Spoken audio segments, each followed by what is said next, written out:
Jesus said this: if a man wants to build a house, he must first figure out how much it's going to cost, because otherwise he's going to run out of money halfway through and look like an idiot.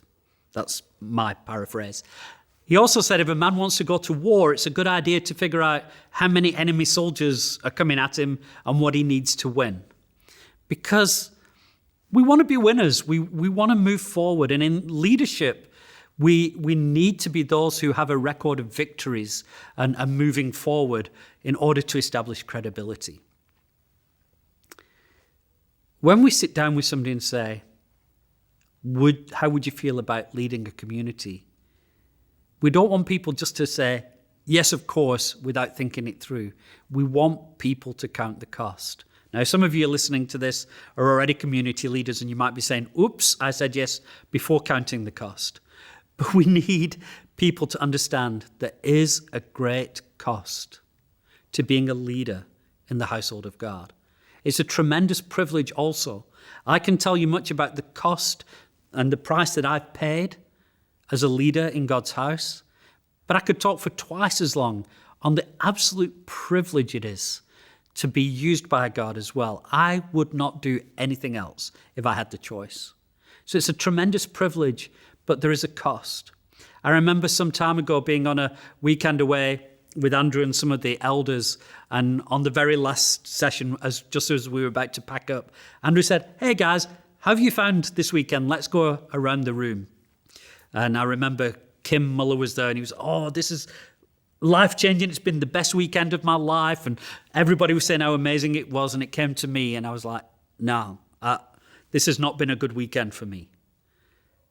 Why? And I didn't want to say, and eventually, this is what I said. I feel like I can't do this anymore. But at the same time, I can't stop doing it because the Lord has asked me to do it. And so I can't stop. But I feel I'm trapped. And because I opened up and I was vulnerable, the guys came alongside me, encouraged me, prayed for me, and gave me the faith and the energy and the vision to move forward. If you're going to be a leader in God's house, there are going to be times when you want to quit because the price is great. Here's how it's going to cost you. It's going to cost you your friends. One, because people won't like you anymore. Some of them.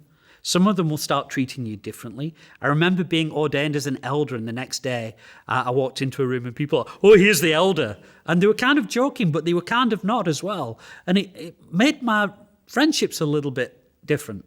Likewise, as a leader, I was speaking into people's lives, and some people didn't like that. It cost me friendships. And some of the friendships it cost me was because I didn't have time. And I had to say to people, I love you, but I've got the work of the Lord to do. It will cost you tears. It will cost you sleepless nights. It will cost you stress, not in an ungodly way, but you will carry a weight and a burden of the people that the Lord's asked you to lead. If you're not carrying that burden, you're not really leading them. It'll cost you your reputation. I was talking to somebody only today. I was in one of our congregations as an elder for about 18 months before I moved on to another congregation.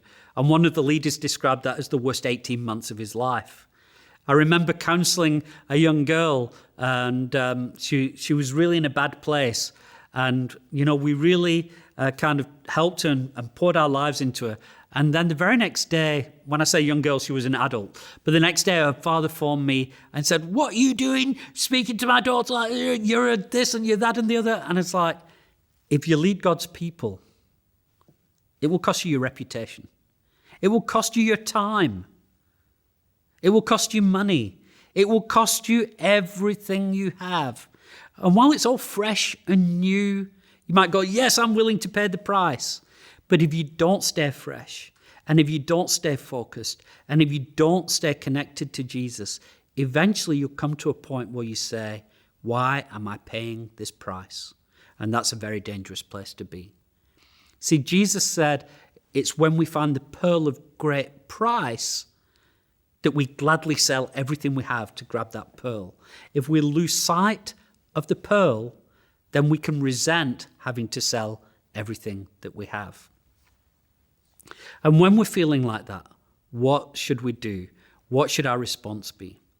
Well, Jesus said something, again, which is very, very challenging. He said, if a man puts his hand to the plough and then looks back, I am not pleased with him.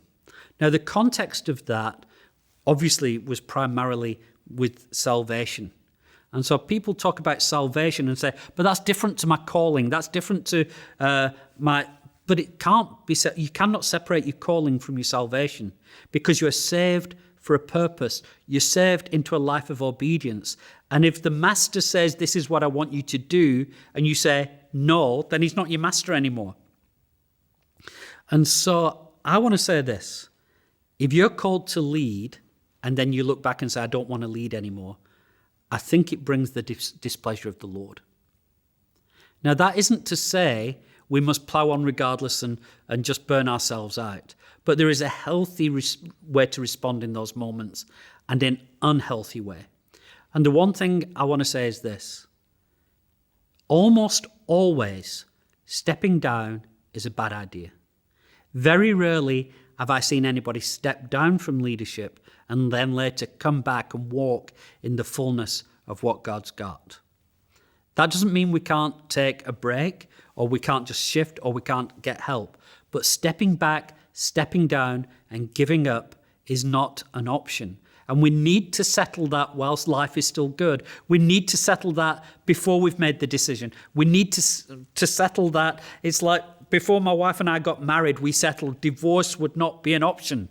Murder might be, but never divorce. And so no matter how much tension or difficulty our marriage might get into, we're safe, because that is not an option we will ever explore. And I want us as leaders to take that option off the table. Imagine this. I come home to my wife and my children one day and I said, I'm feeling really burdened. I'm stressed out. I've been doing this now for a long time. And, I'm really tired and I just need some time for myself. So I'm going to stop being a husband and father for a while. I'm just going to disappear. I might come back sometime later. What do my children feel? What does my wife feel? The other thing is, as a leader, you go to the people and say, life is tough, I'm quitting.